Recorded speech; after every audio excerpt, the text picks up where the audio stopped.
I clicked a headline about why I was tired all the time.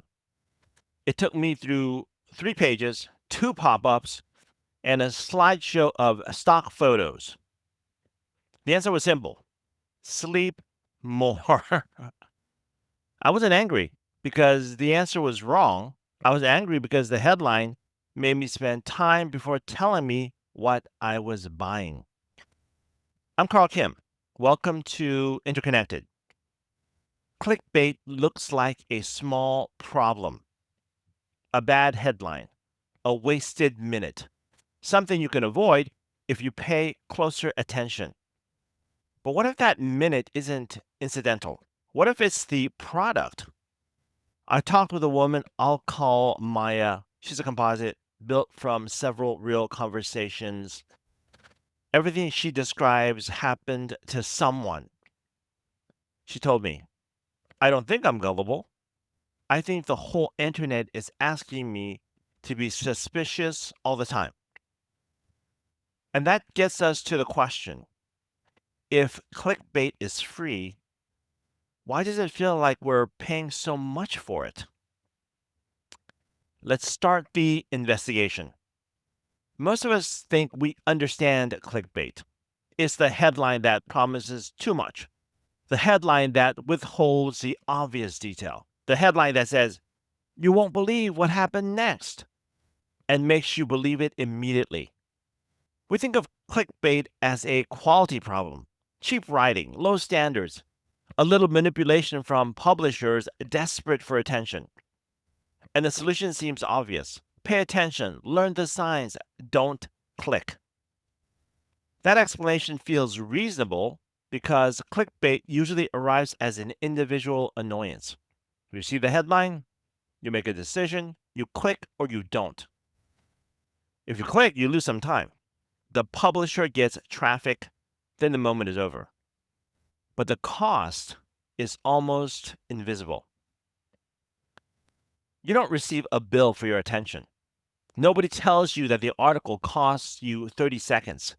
Nobody records the story you almost read instead. Nobody measures the small drop in trust that happens when a headline makes you feel tricked. So we treat clickbait as a style problem, a bad habit, a nuisance. But I think that misses the deeper structure.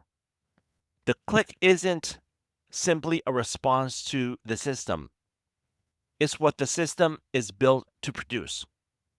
Once I started looking at it that way, the question changed. I stopped asking, why are these headlines so annoying? I started asking, who gets paid when I react? At first, the common explanation still works. Publishers need traffic.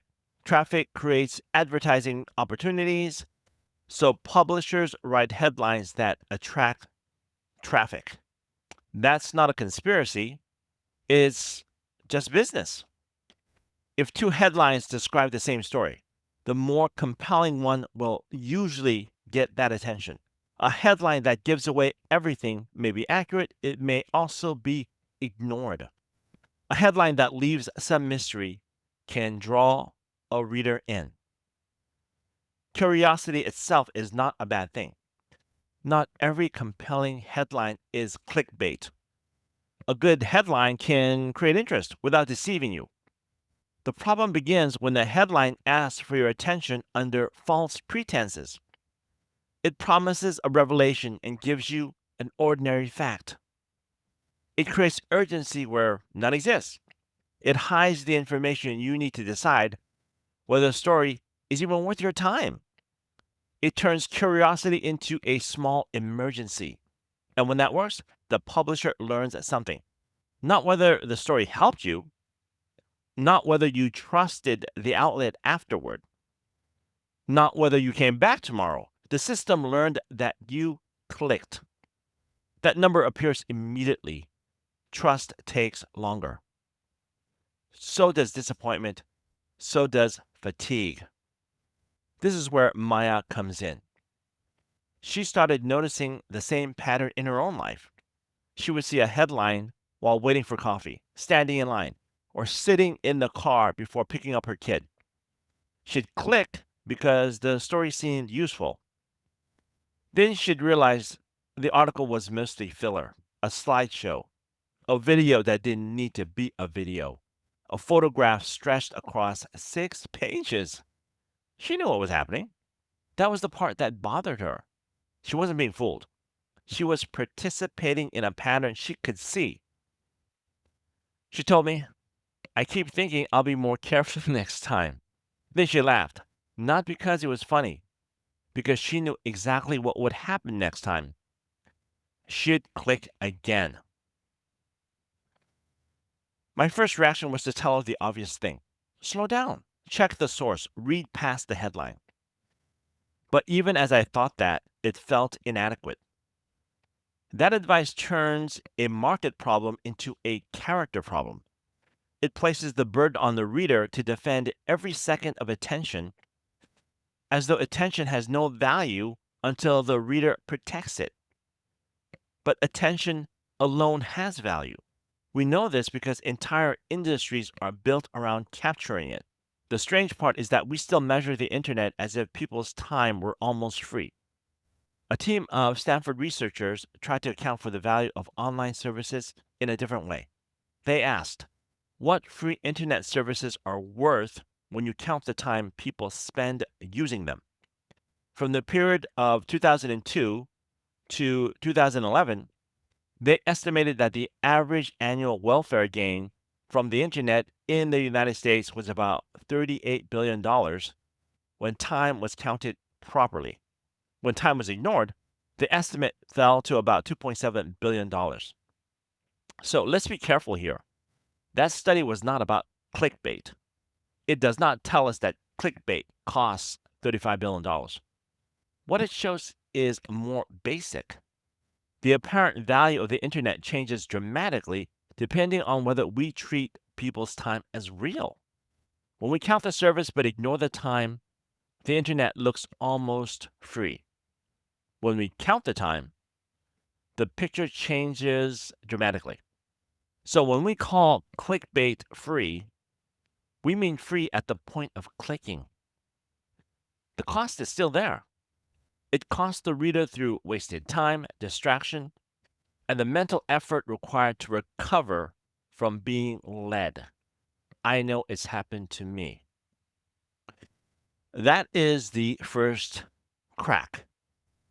Clickbait is not simply low quality content. It's a way of moving the cost of attention onto the person least able to negotiate the price.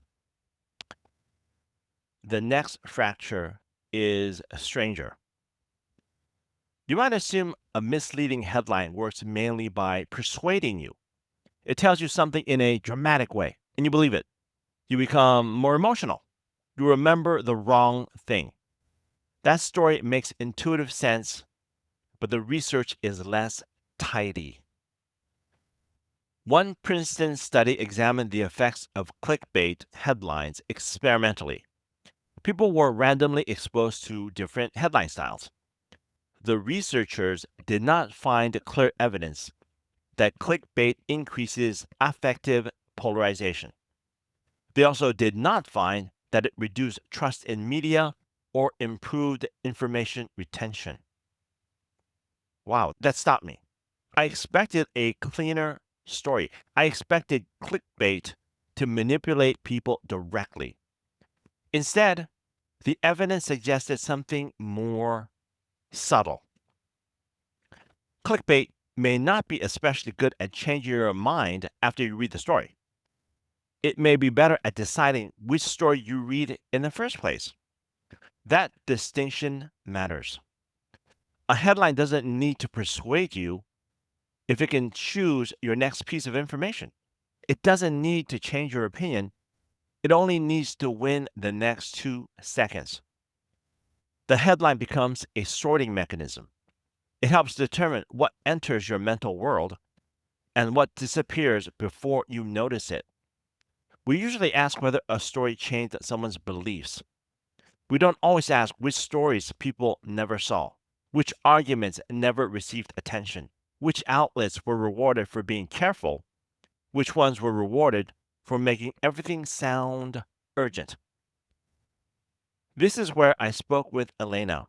She is a composite editor and growth strategist at a struggling digital newsroom. She's not a villain. She believes in the work. She also knows the publication has payroll. Everyone in the newsroom understands the difference between a responsible headline and a manipulative one, she told me. The argument is rarely about whether clickbait is good. It's about what happens if you don't use it. She described a meeting where the team tested two versions of a headline. One was precise, the other was more emotional. The emotional version performed better, not a little better, enough better that people noticed.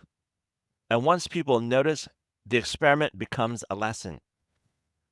The lesson isn't that readers are foolish. It's that this is what the market is paying for. I asked her why they kept using strategy they knew could damage trust. She said, because trust doesn't show up in Tuesday's report. That was a hit. The click appears immediately. A subscription that might happen 6 months later, a reader who quietly stops coming back, may never appear in the data at all.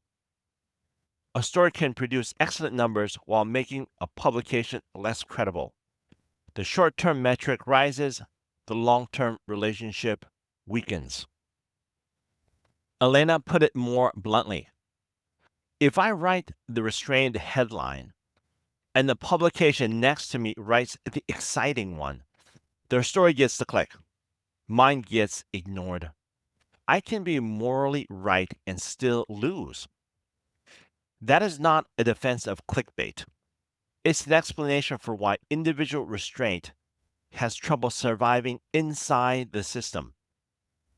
A publisher can dislike clickbait and still depend on it. A journalist can understand the damage and still write the headline. A reader can recognize the trick and still click. The system doesn't require anyone to believe in it. It only requires the incentives to remain in place. Then there's the question of credibility. An IEE study found that clickbait headlines reduce the perceived credibility of news items, even when the underlying story was not obviously false. The headline itself changed how people evaluated the story. That matters because a headline is often the first contact between a reader and a source. Before you know whether the reporting is accurate, you are deciding whether the outlet feels trustworthy.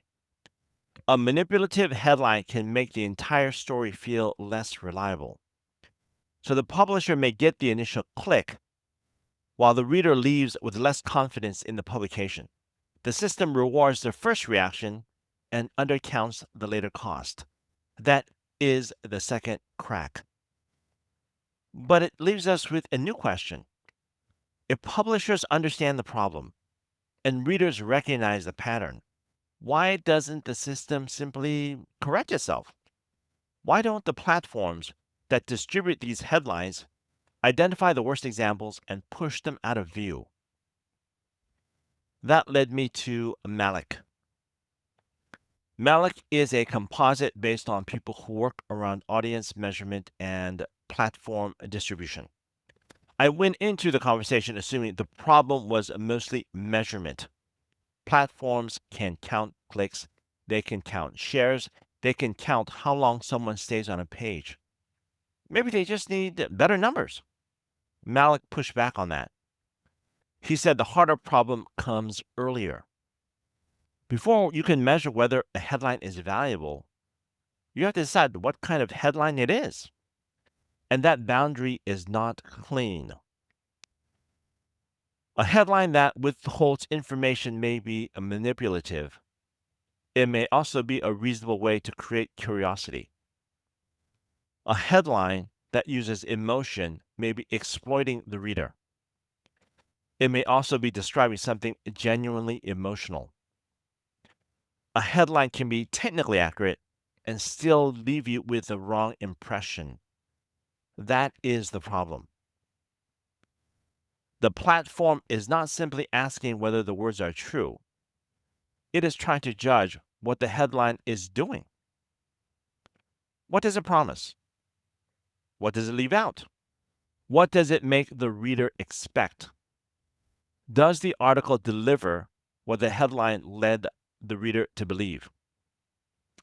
Those are judgments about context and effect. They are much harder than searching for a false statement. I asked Malik whether platforms could just define clickbait more precisely. He said, "You can define the obvious ones. The hard cases are the ones that work." That sentence took me a second. The obvious headline is easy to identify. The exaggerated promise, the empty curiosity gap. The headline that makes the story sound like a revelation when it's not. But the most effective examples are often more restrained. They use language that is technically defensible. They leave out just enough information to make the reader click. They do not necessarily lie. They create an expectation the article may not deserve. And the more precisely a platform defines the problem, the more publishers have an incentive to move toward the edge of the definition. Not because every publisher is trying to deceive you, because the edge is where the attention lives. I asked Malik what happens when platforms try to use behavioral signals instead. Maybe don't judge the headline itself. Look at what happens afterwards. Do people stay? Do they scroll? Do they share? He said each signal tells you something, but none tells you everything. A long visit could mean the story was valuable. It could also mean the page was cluttered or difficult to navigate. A share could mean the reader found the story useful.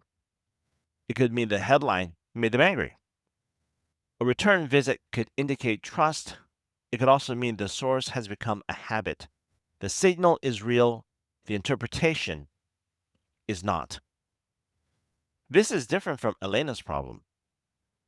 Elena knew exactly what trust is competing against inside the newsroom. The immediate click wins because it appears first and clearly.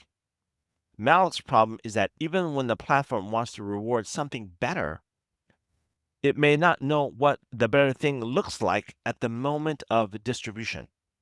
The system has to make a decision before the reader has finished the story. And that means the platform is always working with partial information. I asked him whether that made the platform neutral. He said no. But he also resisted the idea that someone simply chooses to reward clickbait. The platform is trying to optimize for a proxy. The proxy is not the same as value. That difference creates the problem. The platform rewards a behavior because the behavior often signals interest. Publishers then learn what kind of headlines produce that behavior. Readers encounter more of those headlines. The system becomes more efficient at producing measurable reactions. It does not necessarily become better at informing anyone. That is the part I had been missing. The platform doesn't have to decide that clickbait is good. It only has to keep rewarding the behavior that clickbait reliably produces. The publisher adapts to the reward. The platform sees the new behavior and adjusts. The boundary moves. The system learns. The people inside it learn too.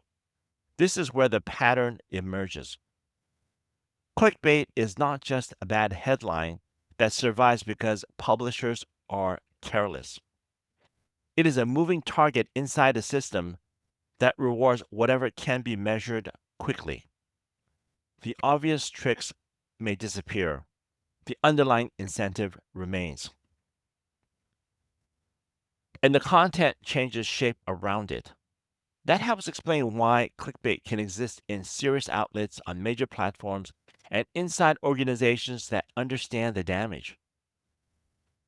The system does not require a cartoon villain. It selects for the behavior that performs. Sometimes that behavior is useful curiosity, sometimes it is manipulation. Often it is difficult to tell the difference until after the reader has already paid the price. That is the complexity paradox. The more we try to engineer the problem away, the more carefully the problem can adapt to the rules. And the more successful the adaptation, the less the final product has to look like the original thing we called clickbait. So now I'm holding two pictures. In the first, clickbait is a bad habit. A publisher writes a cheap headline, a reader clicks. The reader should have known better. In the second, clickbait is one visible edge of an attention economy. The publisher competes for measurable behavior. The platform ranks that behavior. The advertiser buys access to it. The reader pays with something the system rarely prices honestly: time, focus, and trust. The second picture explains more. It explains why clickbait appears even in organizations that know better. It explains why individual discipline can't solve the problem. It explains why the practice can survive even if nobody believes it produces good journalism. It also explains why the effects are difficult to trace. The benefits are concentrated, the costs are distributed. A publisher gets the click, a platform gets engagement data, an advertiser gets an impression. The reader gets a story that may or may not have been worth the time. Nobody receives an invoice. Nobody sees the total. That is why I keep coming back to the word tax. Not a literal tax, no government is collecting it, but it is a hidden charge attached to ordinary participation. You use the internet and pay with attention. You read the news and pay with the risk of being misled. You try to stay informed and pay with the time required to separate information from packaging. The people who collect the benefits do not necessarily bear those costs. Now, this is where it would be easy to overstate the case. I don't have evidence that clickbait alone caused polarization. The Princeton study cuts against that simple claim. I can't say clickbait is the primary cause of declining trust in institutions. Too many forces are involved: political conflict, economic insecurity, platform design, partisan media. Clickbait is not the master explanation, but it can still make the environment worse. It can lower credibility. It can reward shallow selection. It can make every story compete in the language of emergency. And it can force careful information to wear the costume of manipulation just to be seen. That last part may be the most damaging. Once everything sounds urgent, urgency stops communicating importance. It only communicates competition. Maya described this from the reader's side. "I don't know how to tell what's important anymore," she said. I asked her what she meant. "Everything is written like it could change my life. Most of it changes nothing." That is what it feels like to live inside a system where attention is constantly being solicited. The problem isn't simply that some stories are exaggerated. The reader has to spend energy figuring out which exaggerations matter. That energy comes from somewhere. Maybe you read less carefully. Maybe you avoid news altogether. Maybe you rely on a few familiar voices. Maybe you share something because the headline gave you a strong feeling, even though you didn't read the story. None of those outcomes require a conspiracy. They can emerge through repetition. One headline at a time, one disappointment at a time, one moment when the reader decides that being informed is too much work. That is the broader public cost.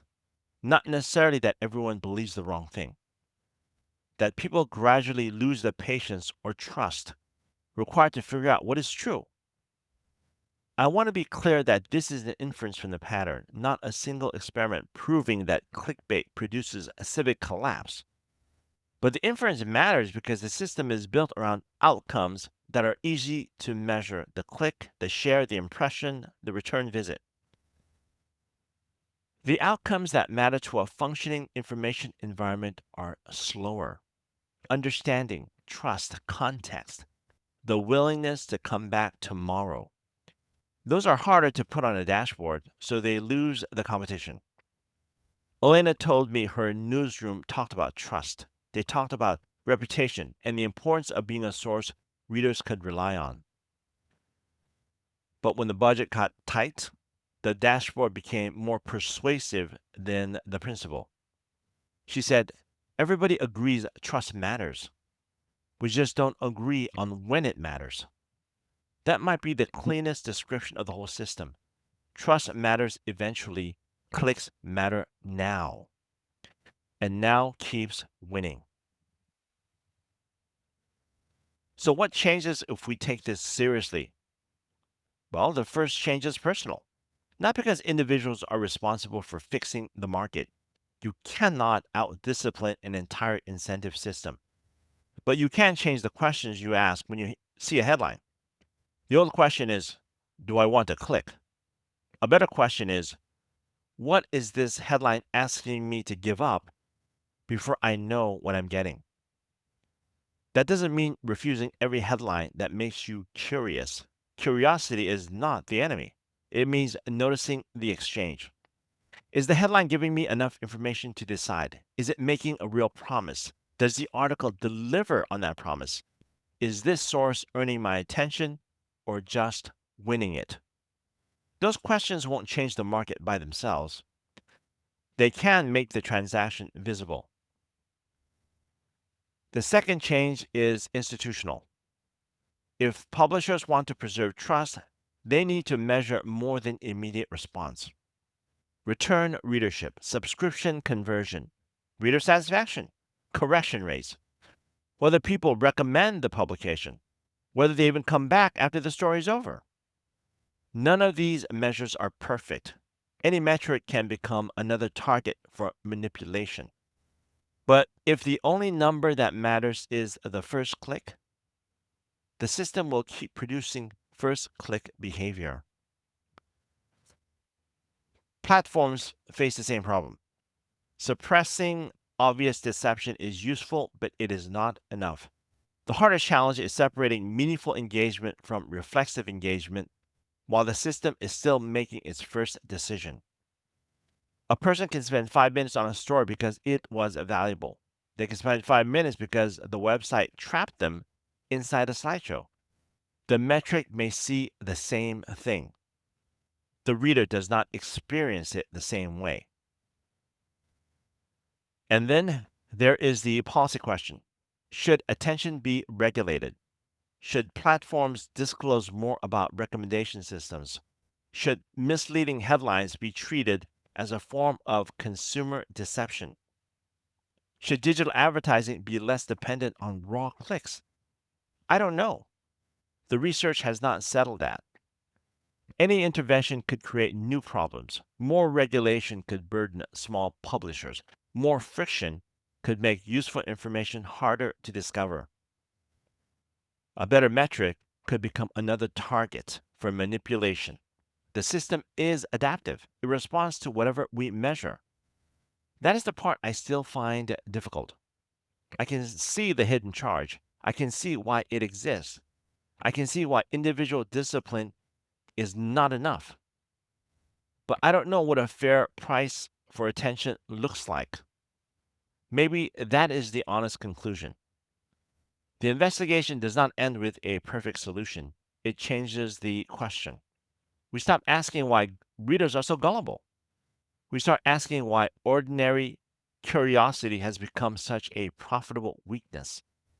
We stop treating trust as a private feeling. We start asking which business models depend on spending it. We stop asking whether one headline persuaded us. We start asking which headlines are being rewarded and which ones never get the chance to compete. That changes how we understand our own choices. When you decide to read, share, subscribe to, or ignore, you are participating in a market shaped by ranking systems, advertising, deadlines, and incomplete measures of value. Your click is still yours, but the conditions around it were built by someone else. So, I started with a bad headline. I thought the problem was that it had wasted my time. Now I think that was the most honest part. It did take my time. The, the system just trained me to call that free. Clickbait is not a magic machine that instantly changes people's politics. It doesn't always make people believe false things. Sometimes the direct effects are weak. Sometimes the results are null. But that doesn't mean nothing happened. The headline still competed for your attention. It helped decide what you saw. It told the publisher which language gets rewarded. It may have made the source feel less trustworthy. And it may have left you a little more tired of trying to figure out what matters. That's the pattern. Clickbait works because it doesn't need to dominate your life. It only needs to become ordinary. Maya wasn't stupid. Elena wasn't evil. Malik wasn't pretending the system was easy to fix. They were responding to the same structure from different positions. The reader is trying to stay informed. The newsroom is trying to survive. The platform is trying to optimize. The advertiser is trying to reach someone. Attention is the currency moving between them. The problem is that the person supplying it rarely gets to see the exchange rate. So the next time I see a headline promising to reveal the one thing everyone else has missed, I may still click. I probably will. But I won't think of the click as free.